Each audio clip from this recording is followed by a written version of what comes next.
Welcome to the first Outdoor X Media podcast. Jesse and I had this great idea that we're going to start our own podcast, and here we are. Seemed to be the cool thing to do. Yeah, everybody's doing it. Let's jump on board. So today we're going to talk about, on our first podcast, we're going to talk about how everything with him and I came into play and where we met and et cetera, and then end on today what we're doing now. So I'm going to jump right in and introduce yourself. And Yeah. If you're not familiar with the whole Outdoor X stuff and whatnot, my name's Jesse Richard. Born in Iowa, north central Iowa, and live in Ankeny now. Started hunting, I don't know, I was probably 8, 9, 10 years old, going along, doing stuff like that, and then started bow hunting with an old woodworker I used to work for. He let me bow hunt his property and shot my first deer. I think I was maybe 13, 14, with an old bow that my uncle had given me, and haven't stopped since. Was it a doe? It was a doe. I've been slaying does for over 20 years. So you probably average, what, 5 to 9 does a year now? I don't know. It just depends. Yeah. I mean, some farms really need it. Some farms don't. Right. I don't shy away from it. Right. Usually if it's I'm right here. Yeah, I'm right here. Oh, I have Yeah. 5 doe tags in my pocket. Yep. I definitely buy a lot of doe tags, so whether or not I use them all, we'll see when the season's over. Right. So my name is Greg Seek. I was born in California, but then my parents moved to Iowa, Grinnell, Iowa, so that's where I was raised. And I went to Kirkwood, and that's where I met Jesse. I guess backing up before that, my uncle Scott Vendraska, he got me into bow hunting, and that's kind of where I found my love and passion of the outdoors through bow hunting. And then went to Kirkwood, played baseball there 2 years. I believe my freshman year was my sophomore year or freshman year. I want to say it's my sophomore. Because what year did you graduate high school? 05. So I was 04. You were there at Iowa. So yeah, You were at Kirkwood, then to you went to Kirkwood, Iowa. Okay. And then, so I had already been there, but I went for diesel mechanics, so I went fall, spring, summer, fall. Okay. And I think it was because it was spring when we met, right? Right, it was turkey season. We went turkey hunting Yeah. like a week later. Right, we went walleye fishing and turkey hunting. You're like, oh, I'll get you a turkey. And I've only shot, like, up to that point in my life, I only shot jakes. I think I shot like 3 or 4 jakes before I met Jesse. And first time we met at a baseball party, I believe, it was next door. And we hit it off, and a couple days later, he got me my first turkey, which ends up still my biggest turkey. It had 4 beards. Was it 4 or 5? I think it was 5. I think it was 5 too. I think it was 5. And like I said, I only shot jakes up till then. But so we came up over this hill. I shot him, ran up to him, and tried grabbing him while he spurred me. I mean, I was pretty green at that point, so I didn't know what was going on. But got my first turkey, and then we went walleye fishing. Excuse me. About I don't know. It seemed like every day after school and after work, we'd go hit the Iowa City, that little under that bridge. Was there a dam there, or? There's a bridge. Is it Scott Street?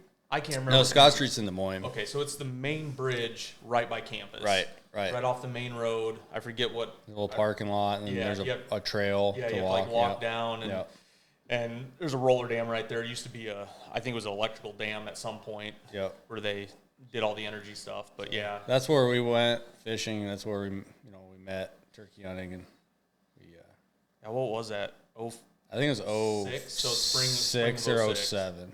05. No, because 05. It was the spring of 05 was it? Because I was done then. Because I graduated in 04 in the summer. Right. I had my fall semester, spring semester, so it was the spring of 05. So it was your freshman year. Yep. And then my sophomore year, I shot that 8-pointer at the what's their face? Dead end. I can't remember what. We were with what's his name? Richard. No, not Richard. We were hunting with what's his face? Harley. And Harley, so, yep. kind of backing up on that, Jesse shotgun hunted with a bunch of guys. It would have been, when did you start shotgun hunting with them? I was probably 15, 16. So 15, 16, you start shotgun hunting with a group of guys. Yeah, and this is southern Iowa, and party hunting's, lately it's different now than what it was then, and it was even different then than it was 20 years before that. Right, 20 years right. before that, it was a free-for-all, stuff like that. The party that we go with, my uncle lives down in southern Iowa, and it was him, and when he graduated from Iowa, he moved to Leon, bought a farm, still has the farm, and his buddy, when he came back from the military, became really good friends. So it was a doctor and a military person that kind of oversees started that whole all the shotgun parties. So it went from just we're gonna do whatever we want, and go where we want, to this is how we're gonna do it. Right, The whole you sit here, you block here, we're gonna push this. Let's play the wind. And back in the day, and I have to put context into it because when I say the number of the group we had, people lose their mind.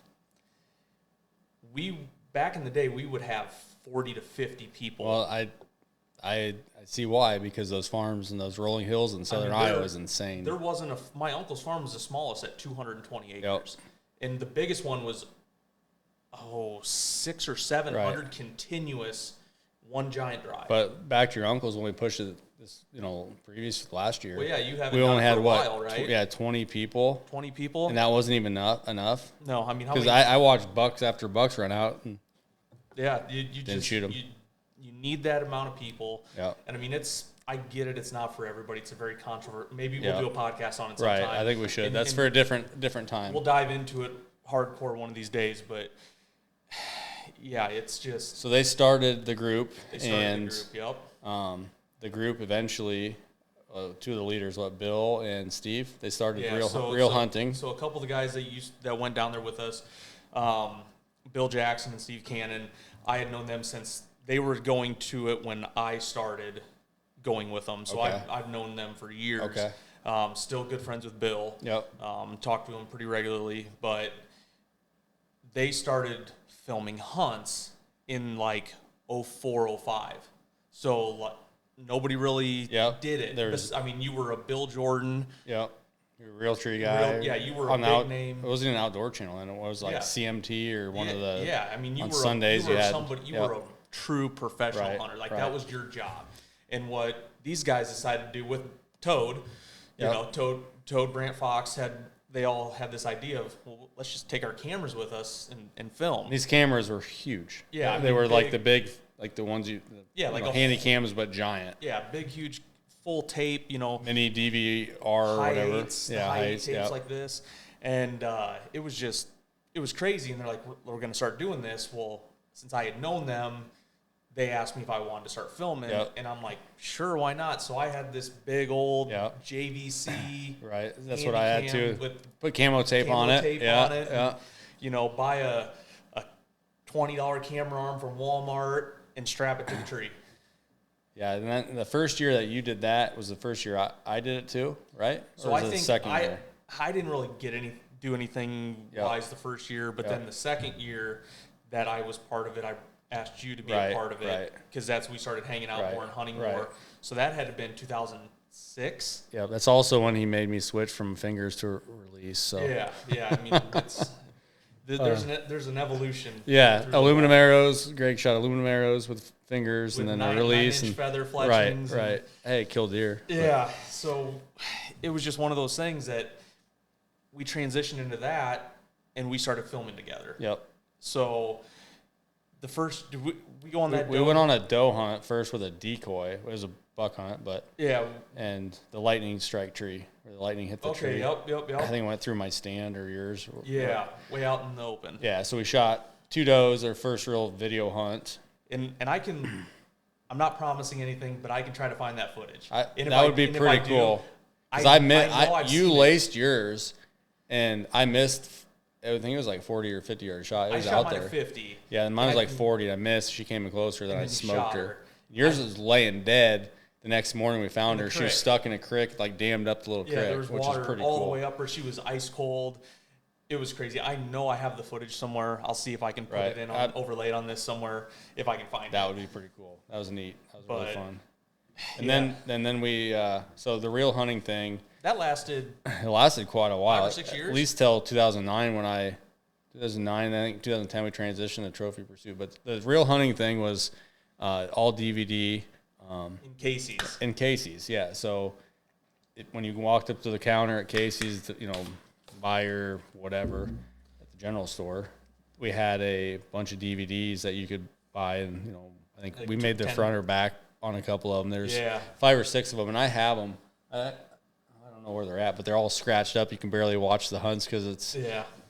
But that was cool. So that was where we really got our feet wet in the industry, and we went on a bunch of tours with them as far as like the Deer and Turkey Expo. I think that was there Louisiana or Alabama? I never went down south. I went to Wisconsin Okay. to the Wisconsin Deer Show. Right. But that was when, once again, they were the only people that had Right. hunting DVDs. They Yep. were going to Pennsylvania, Yep. Alabama, Yeah. Illinois, I Nebraska. think Alabama was the World Turkey Deer and Expo. That's It's what, I right don't know now. what Like Is it really? I got a friend that's they're on their way right now. Okay. So then So- the Deer Classic was when we had a big Big, thing. huge booth. And one of the coolest things at the Deer Classic, to my my recollection and my memory, was we always, during the Real Hunt Days, they always had live entertainment. And the biggest star that came was Tyler Farr. That was pretty When cool. nobody knew who when he no one knew who he was. Nobody knew And who he was. I still to this day remember standing up, and we have pictures of Jesse and I with drinking Bud Heavy up on stage, singing with Tyler Farr. singing And with Tyler we Farr. cannot sing a lick, but that was back when we were 22 years old. Yeah, we were So- doing our best. Yes. Living So, our best life. So, Yep. but yeah, and that lasted for 5, 6, 7 years. Yep. I don't remember exactly, but it kind of took a turn we weren't a fan of. Right. Some other people got involved, and it fell apart from the Right. original of what it was. We're not going to go to details. Yep. It's old ancient history. Right. So And then our friend Blake and Chris, they started Trophy Pursuit. yeah, so Chris and Blake actually killed the deer on one of the Real Hunting Real DVDs. Hunt DVDs. It all jacked So did up. I think Chris I did don't know too. if Chris did. He might have, but Blake shot that 3-legged one at the Right. weird It was thing. limping. Yeah. And so they were actually doing something with somebody else. And I remember when the Real Hunting thing was falling apart, I got a hold of Chris. I'm like, hey, if you guys need another person, I still want to film. He's like, well, actually, we're thinking about starting Doing our own thing. Yeah. So it was him, Blake, Derek, and me. And Taylor Taylor was there, but I don't think Taylor was like in the film. right there, Yeah. sort of thing. He was a part of it, but not Yeah. like a front face of it. So and then that was all DVD stuff too. That was transitioning into. Did we ever have DVDs? No, that was when it was streaming. It was all streaming. That So was before streaming was a thing. We had a Roku channel. Okay. I remember that, and it was going on YouTube. So we did that and it's kind of the preamble to what we are doing now. Right. Yeah. Like- So I was even in on the mix with that, and I don't know how many deer was it 2 or 3, 4 years? How many times did we? I Or how think many years? 3 or 4 years Because was we consistent. had the turkey camp. That was Yep. the big We Trophy did turkey Pursuit. camp that we still kind of sort of do, but it's Yep. not everyone. Yeah, everybody's has got kids and family, and it gets busy and it's crazy. But I think there was maybe 4 or 5 years of Trophy Pursuit, 3 or 4 for sure, Yep. and then there was a transition with Trophy Pursuit being purchased Yep. Right. by Muddy. Yep. So with that, do we go into? It kind of went away, and that was what 2018. We've been doing this for 5 years. Yep. So it all really started.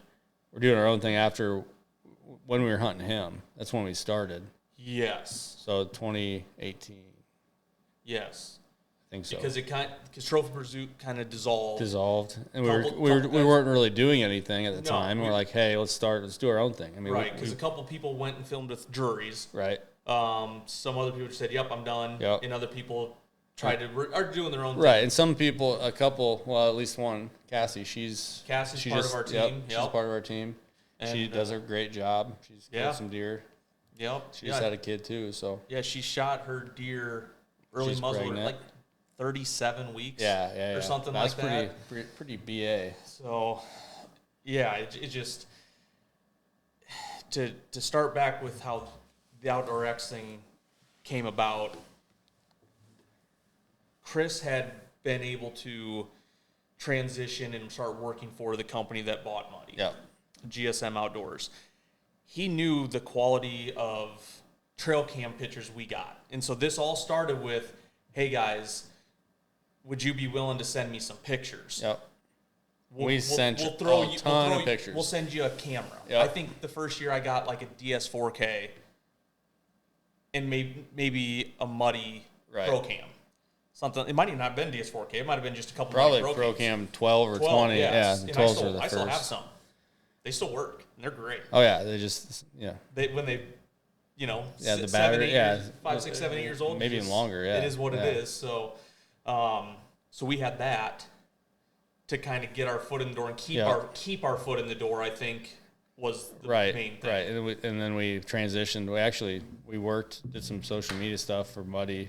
We didn't really make a whole lot. I think we got some product, but the whole when Outdoor X started, we were looking for a name, and what do we call this thing, right? And we went back and forth, and I wanted it to be something where we can do fishing, wakeboarding, like anything outdoor related, right? Because we don't just hunt, right? We don't just deer hunt, Trap, it's by far our favorite snowboard, thing ski, to do. wakeboard. We do all this stuff.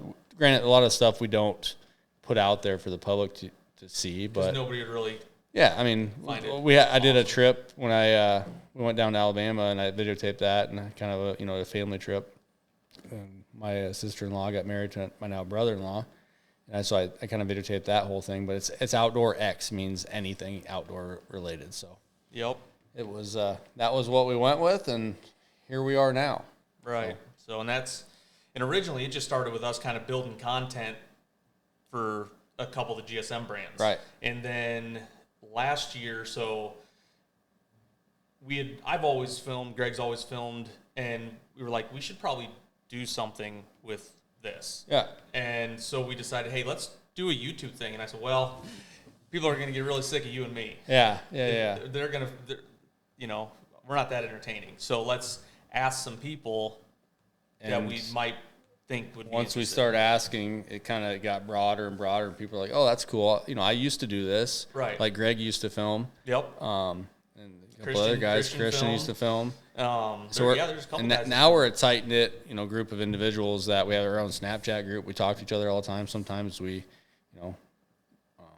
kind of just, lay back a little bit, and we don't interact too much, but we're still, a tight group of individuals that we help each other out. If someone has an issue or a problem or needs, food plot knowledge, we'll help them out because we've been doing it for a long time. So that's where we're at today. As far as we have, I think as far as individuals go, we have 43. 40-ish. And we're not going to try to get any more than that. If we might try to dwindle some down, just some of the people that aren't, they don't interact a lot, but we'll see. I think a lot of times it sounds fun. It does. It sounds and like then it's a job. Yeah. And then you're like, I just want to hunt. Yep. I don't want to mess with I don't want to film with and, stuff. And I respect it. Yep. That's fine.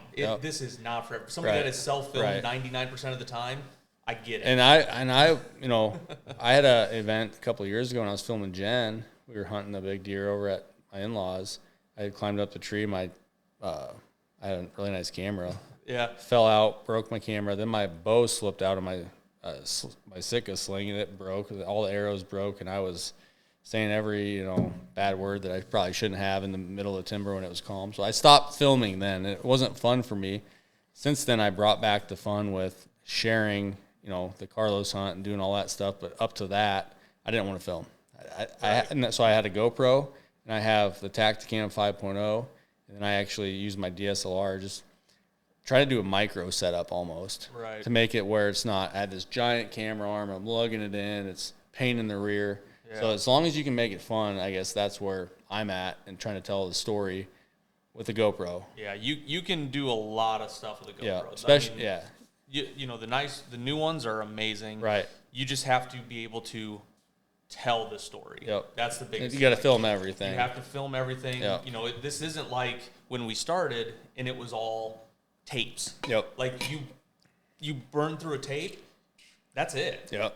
you know. Yep. Now you can and then how are, erase, delete, whatever. Yeah, there's nothing like this. It's all Yep. digital. It can go on an SD card.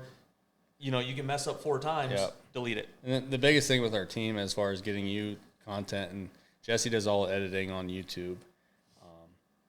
And the biggest thing is trying to WeTransfer him. We have teammates all over the state and out of different states. Yeah, probably Kentucky, Ohio, Indiana, Wisconsin, Pennsylvania. Samantha and her husband are in Pennsylvania. Yeah, and there's other people, and they go everywhere. Yep. I mean, they hunt everywhere. Yep. So we were able to use WeTransfer, an app, basically they can download it right to their computer and sends it to me. I get an email. Yep. Download it to my computer, put it in a file, and Yep. There's still hiccups start. that takes a little bit with slow internet and trying to transfer those GoPro files. Those things. I tried doing that the other night with the whole new farm setup. And I was like, it's going to take 2 days to send them. Yeah, it's like, give me an SD card. Yeah. Give So me the SD card, and I have it all on my computer, and hopefully we get you guys that episode here soon, which is kind of a transformation of my new farm that my wife and I bought. So yeah, yep. There's always projects to do, always something to film, and that's where the whole X thing comes back into it. It's something completely different, and it's everything. Yep. You know, and it's just been an evolution with how it used to be, where we started to where we want to go. And I talk to the team members all the time, and a lot of it is like, hey, you have like you're a couple different kinds of videos. Like you have what I call them, and I this is off of Real Trees, so I think T-Bone said it, the meat and taters hunt. Yep. You have hey, I'm hunting, hey, here's the deer, I shoot it, there I find it, here's the hero interview, done. Yep. Those are great. They are great, but the storyline is what the storyline's my favorite. When you have a storyline, that's the hardest part. Is to have a storyline. Like this doesn't come around. Right. Like you do not get a Newt storyline hardly ever, and you have been fortunate enough to do it twice. Yeah. And it just doesn't happen. Yeah. Like the buck I killed this year, I had 3 years of pictures of him. I'd never had an encounter with him. No shit. Right. Did I have sheds? I can't remember if I had sheds or not off of him, but there was a little story there and a few pictures, but not a story. Yeah, and you kind of see these guys like, other YouTube channels, Midwest Whitetail, they're starting a storyline now or trying to, and then, hey, this deer might show up, this deer might not, blah, blah, blah.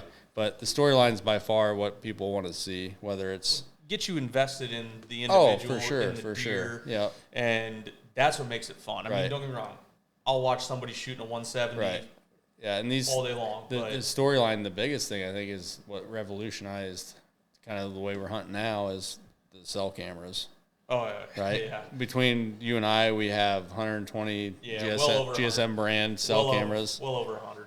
So it's, and that's another podcast. It is. That's a whole other podcast. This is the introduction where we hopefully you guys learned a little bit about Jesse and I, and we're going to have some of the team members on here as time allows. We're both busy with, full-time jobs and kids and part-time jobs and just there's always food plots and always something. Yeah. Today is the 20th. Yeah. 20th of July. Right. Food plots will be done here hopefully in the next month. Yeah. If I can get them in. Yeah, they need. So. But then we're also supposed to get a week of 95 degrees. Yeah. So It'll brew up a storm. Let's hope. But does the storm hit you? My farm down south that I hunt mostly has always been it's a dead zone. Like it never gets rain when you need rain. I've had probably 4 or 5 inches the last month. Need some irrigation tubing from the pond and pump it up. I need something. I mean, I've tried the 250 gallon chemical tanks with a generator and a pump. Yeah.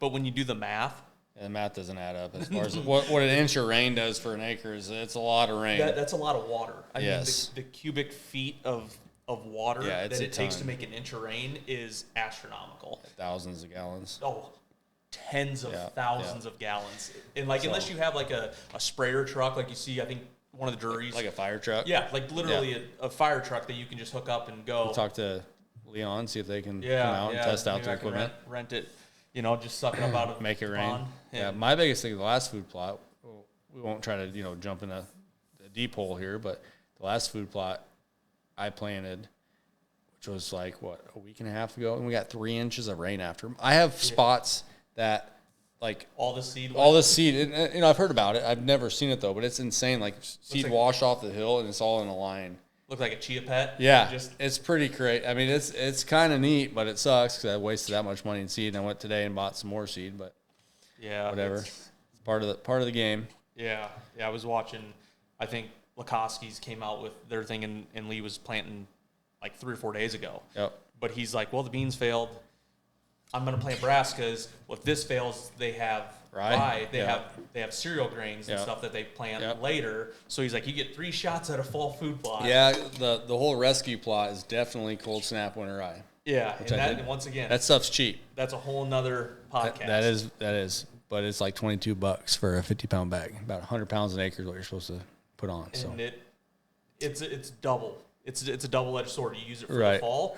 yeah, The deer eat it all winter. It's the first thing to green up in the spring. The But, turkeys love it. yeah. But you have to take care of it. you have to mow it. You And have the to mow it once off. it gets stemmy and it throws on a seed head, and it's Yeah. just trash. It's hard to. It's not hard to mow. It's just a pain in the rear. Yeah, it's you- almost if better you to light it on fire. Catch it and early. Burn it. Catch it early before it blows up, which Yeah. is the bad thing about spring is it's usually wet. Yeah. And you're doing stuff or not paying any attention. You got other stuff going on. Yeah. So But anyway, that's kind of our first initial podcast. We just got this thing set up today in here. We've had the table here for a while, and we are in my garage. So Yeah, yeah, I Jesse think made it's the trip, and should be fun. So yeah, we're gonna be doing this, pumping out these, try to do a weekly Yep. consistent even during podcast. season, Even during season, yeah, So- we're gonna, if we have to double up some Yeah. nights and you should and find a farm that's closer so you can just come over right after. film a couple of them. Yeah. And yeah, it's going to that, and then there's some other hunts that I haven't put out yet. There's some hunts I have to film some stuff for Yep. from last year. There's throwback hunts that I haven't edited. Okay. There's some fishing content, and then We'll probably hop in and do some. I think Shroppy's Christian's going to talk about hemp rope scrapes. So yeah, we have tons of pictures of that, and Yep. don't waste your money on anything else, but go on Amazon and buy a 1.5 to 2-inch hemp rope and non-treated. But yeah, we'll get to that. We'll get into some other things with vertical, horizontal rubs, yeah, just all the different things that Yeah. that we've used, and tried. and we're gonna get other people on here too. That's we'll the- probably see if our buddy Tim Huff wants to come on here and talk about Pine, the pine rub posts. Yeah. White- white pine. Yeah. white pine. Yep, he's, I cut some down actually at work yesterday. I go, man, can this wait? Because I could really use yeah. these. Give us like 2 months and let us cut this down. yeah. Mid-September, But, go out yeah, there and put so- them out. And, Yep. So we'll bring him on. We got some other teammates that'll jump on from time to time. We're really gonna try to see, these we can third, get some phone calls in here Yeah. and at least do it on the phone. yeah, So, we'll see what we can do. Like I said, it's all new. We're all going to try different things, and Yep. that doesn't mean that we're not going to. We may bring people that aren't even part of the team on, Right, and just have a good time with it. But it's yeah, we're gonna have fun. It's gonna be informational. We'll learn, from people that we bring on, and I still haven't learned out what all these buttons do. yeah, We'll end on that note. yeah, right. So yeah, once again, thank you. Hopefully you enjoy this, and going forward, it's going to get better. Thanks for watching.